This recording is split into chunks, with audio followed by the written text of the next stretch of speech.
Sana yung ano natin, ito sana yung balit thumbnail natin. It's the motherfucking Eagle Double G. Sinagot na ni Vic King, si Vic King maker ng Fake News to Fake News. O ito sana. Ramdam nyo ba? Ramdam nyo ba yung tension between DILG and yung hepe ng PNP? Ramdam nyo? Nagsimula lahat yan nung ano eh. Watching from Australia, Catherine Lucido, hello po ma'am. Nagsimula yan nung ano eh, nung pumasok sa busway yung convoy ni PNP chief. Kasi matatandaan nyo, nung una, noong pumasok sa busway yung hepe ng HPG tinanggal. Diba, Willie Ruado siya, idinahilan pa niya yung ano, na may basbas daw si PNP chief sa pagpasok nila. Ludivina Ulidan, hello po. Ngayon, ang mismong PNP chief, hindi umabot ng 48 oras yun. Pinagbitaw nila yung HPG, yung hepe ng HPG. Di ba? Pero bakit ngayon yung nung hepe ng kapulisan, wala nangyayari? Nagkaroon, nagpa-press conference si DILG patungkol doon sa kinidnap na yung chick. Ngayon, ang kinasuhan, yung hepe ng anti-kidnapping group ng PNP. Sino nagkaso? PNP chief. Bakit? Oh, di ba? Bakit? Kaya ramdam na ramdam ngayon ang tensyon nung dalawang panig. Ngayon, kanino kakampi si BBM? Yun naman, ano yun. Kaya ba niyang banggain ang Remulla for the sake of Marbil? Or kaya ba niyang banggain si Marbil for the sake of the Remullas? Yun ang tanong rito. Kaya, boom, boom, boom, boom. Basa na. Basa na. Presto si PNP Anti-Kidnapping Group Acting Director, Police Colonel. Tinanggal sa presto si PNP Tinanggal din pala sa pwesto, hindi lang pala kinasuhan. Anti-Kidnapping Group Acting Director, Police Colonel Elmer Ragay, habang iniimbestigahan ang kaso ng dinukot na Chinese students sa Taguig City. Natukoy na hindi ang PNP AKG ang nagsagawa ng pagsagip sa biktima at wala ring naarestong suspect sa insidente. Ayon kay Sa mga fake news yung mga dumating na yung mga bumabalita ngayon sa social media, mainstream media na nagkaroon ng pagsagip. So sino nagsagip? Secretary John Vic Remulla, isang sindikatong may kaugnayan sa dating Pogo operations ang nasa likod ng krimen, kung saan natagpo ang patay rin ang driver ng bata sa isang sasakyan sa Bulacan. So, who is really talking? Sino nagsasalita ng katotohanan dito? Is it the DILG or is it the PNP chief? Nahihilo na ako eh. Parehong nasa administrasyon tong dalawang to. Nagsimula sa traffic. Sa pagsuway sa traffic, ngayon marami na natatanggal, nagpe-press conference yung isa, wala yung PNP chief, tapos bigla na lang tinatanggal ni PNP chief yung mga nakapaligid, yung mga kasama sa press conference ni John Vic Remulla, Honesto Pantalia, shoutout. Kasi marami nagugulo na dito, kaya nahilo na yung Sibong Palyorene. Oh, wala pang posting. Bigyan nyo ako pag may posting yun ha. Abangan nyo lang yung ano nun. Yung mga, kasi hindi na ako makapasok. Black na ako. Linak ako ni Bong Palyorene. Na tumawag na bangag kay Presidente. So kung dito, nahihilot tayo dito sa loob, bangayan na bangayan. Wala namang bangayan. Nagkakaroon ng tension, pasimplehan tong dalawang to. Alam ninyo na ang PNP ay under yan ng DILG. Sino kaya patatalo dyan? No? Sino kaya? It's the motherfucking Eagle Double G. Hello, Maria Emmeline Yap. Ma'am Leonida Negrillo, bakit siya kailangan kumampi kung pwede naman i-resolve yung issue? Mahirap yan. Kasi yung isa daw nagtatampo yung isa dyan kasi yung isa pinangunahan niya yung raid sa mga pugo nung nakaraan na lupa ng mga yan. Kaya nagtatampo yung isa. Mas mataas daw yung pwesto ng isa. Kaya hindi naman siya magpapakumbaba. O ngayon, Ang tanong ko rito, kaya-kaya ni Vivian na resolbahin 'yan o sino isasakripisyo? Nagtataka ako, it's already ano, pa 72 hours na tayo mula nung naglaba hindi na nga lang, eh, more than 72 hours na, 'di ba? Mula nung pumasok sa busway itong si Marvel, wala pa rin nangyayari? Okey. Malamang patapusin na lang ni BBM ang term ni Marvel sa May.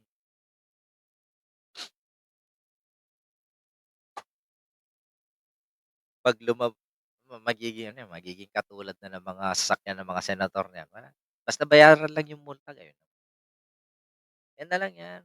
Yung iba, yung hepe ng Highway Patrol Group tinanggal, nagbayad pa ng multa. Pero 'pag PNP chief ka, mga senador, bayad lang ng multa, hindi ka tanggal. Yun ang masaklap na. Pare-pareho lang naman sila ng violation. Hmm. It's the motherfucking Eagle Double G. Okay, di parehas, eh. Ewan ko kung ano 'tong ano dito niyo, claim niyo dito. Meron lang akong ipaparinig sa inyo. Trying to be protective of her with that line of questioning.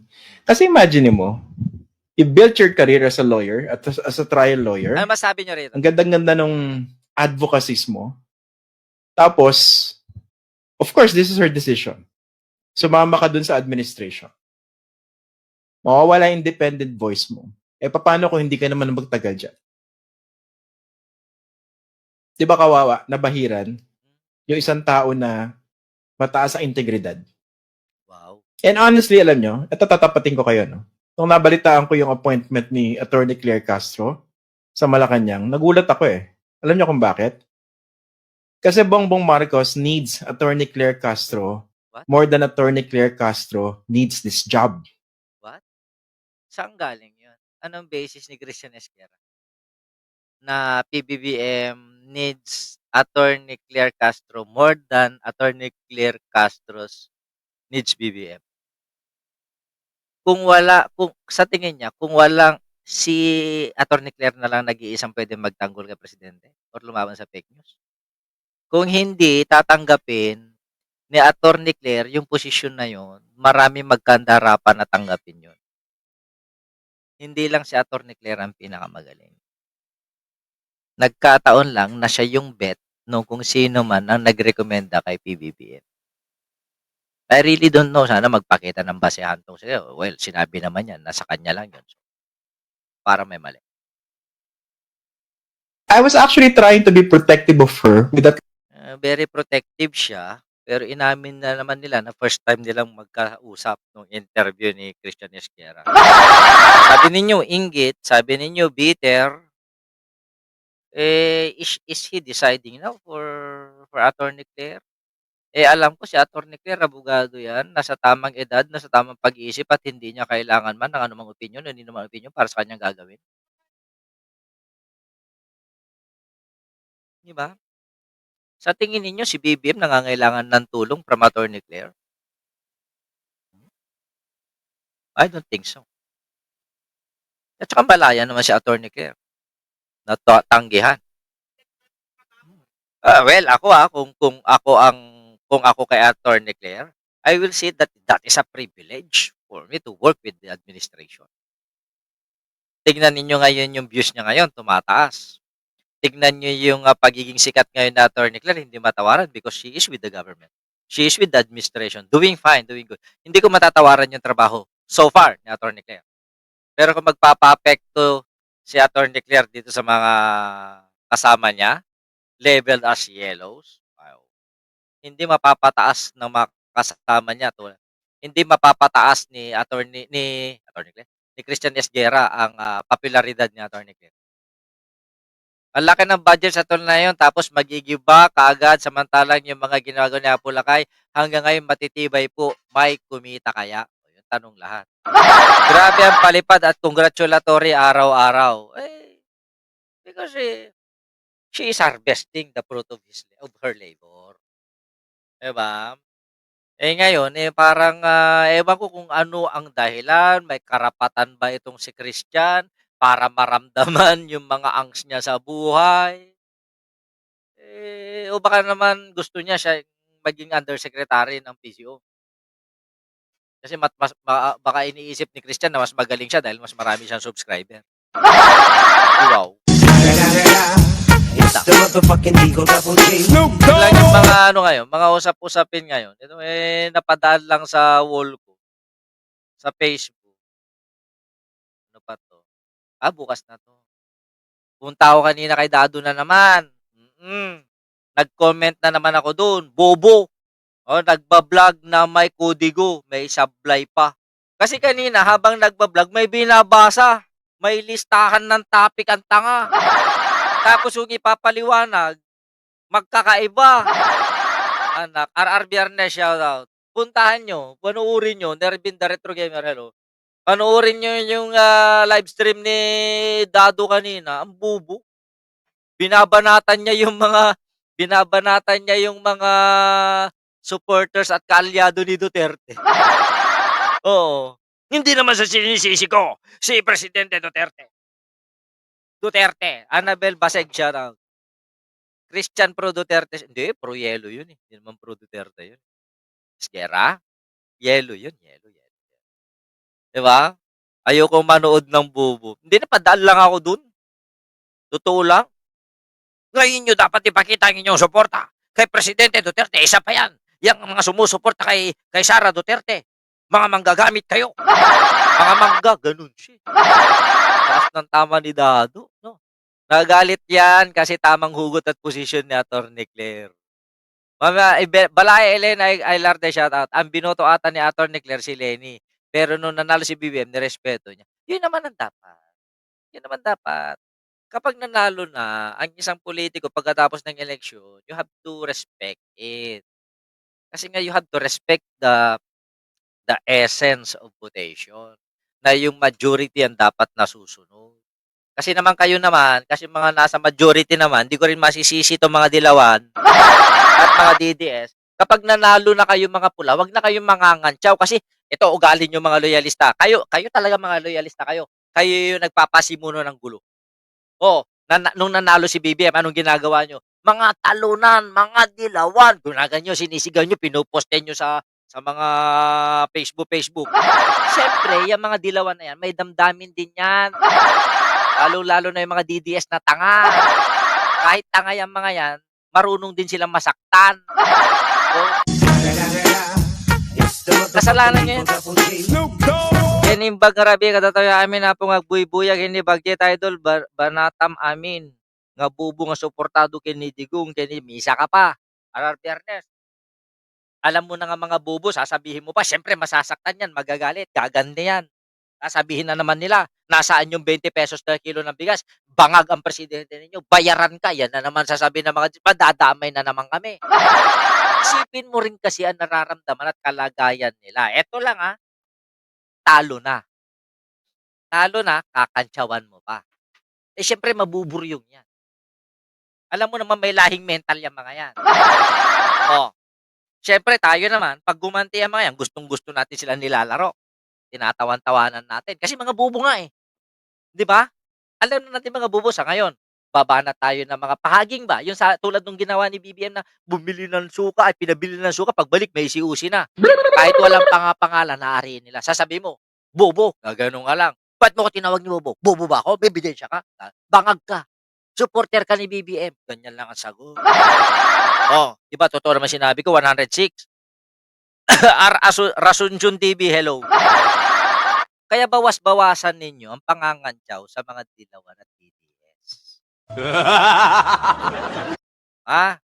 Pakiusap ko lang yan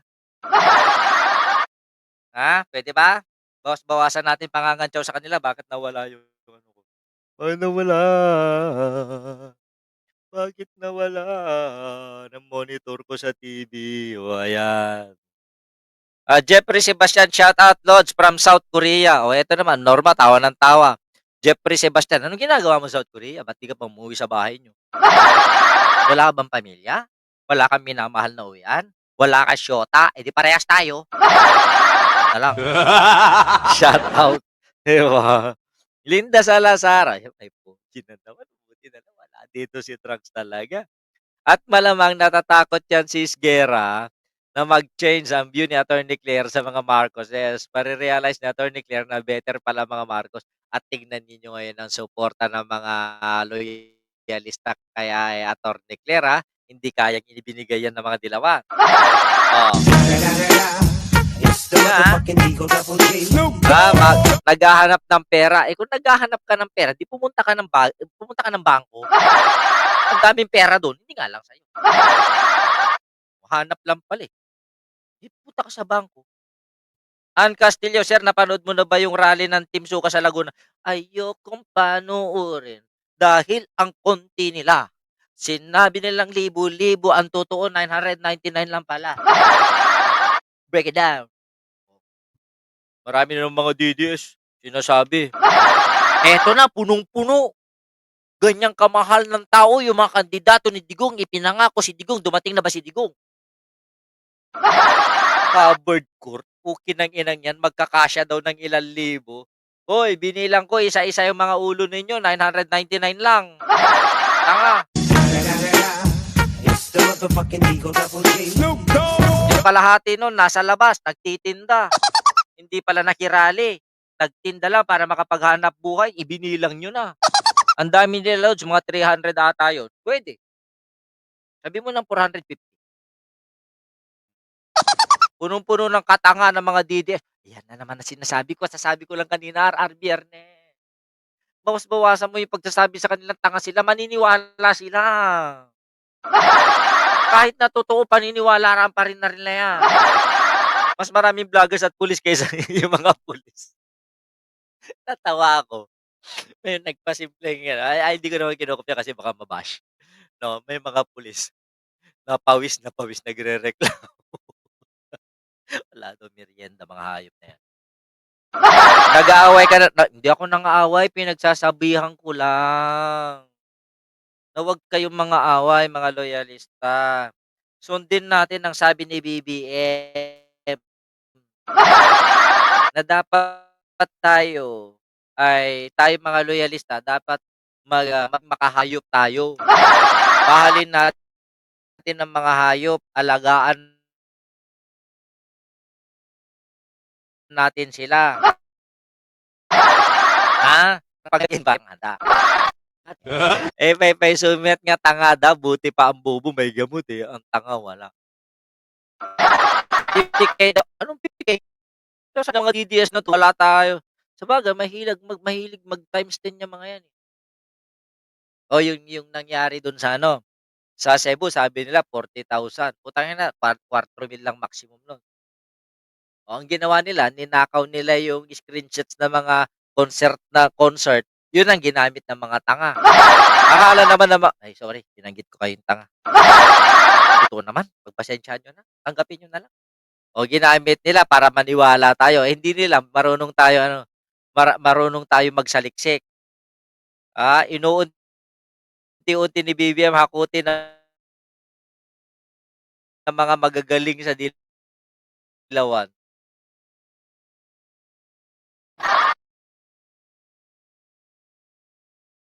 Kinuha sa gabinete. Tapos nilaglag. Diba? Oo nga po, totoo po yung kakaunti lang talaga kasi yung anak ko doon, nakatira at kakaunti lang ang nagpunta pero bumira kay BBM si Dutae daw, nakakaawa daw sila. Eh si Digong naman ginagamit na lang yung paninira niya kay BBM para makakuha siya ng vote. Ang ganda nga ng title, libo-libo ang dumating. Ang nakita ko 300 lang, ang dami pang bakanteng upuan. Ala naman nakatayo. Baka mas mahal po yung bayad pag umupo ka doon. Eh wala nakisama. O dito na nga tayo. It's the motherfucking Eagle Double G. Mainit to, pakiramdaman nyo to. There is something wrong going on this. And I hope, President, kung kinakailangang wait now, maaga. Ilang masasabi ko dyan. Wala naman tayo. Kusmin nyo, eto na naman. Ayan. Sige. Okay. Naninigas na naman. Bakit kaya? Ninigas na naman tayo, mga kaibigan. Yan, may bayad ang silya, oo. 'Pag umupo ka dun bibigyan ka ni digong, utang nga lang. Baka sabihin sa'yo 'pag nanalo ng mga kandidato ko saka ka bayaran. Eh, malabong mangyari yun, hindi yung mananalo yung mga yun. 'Di ba? Oh, dito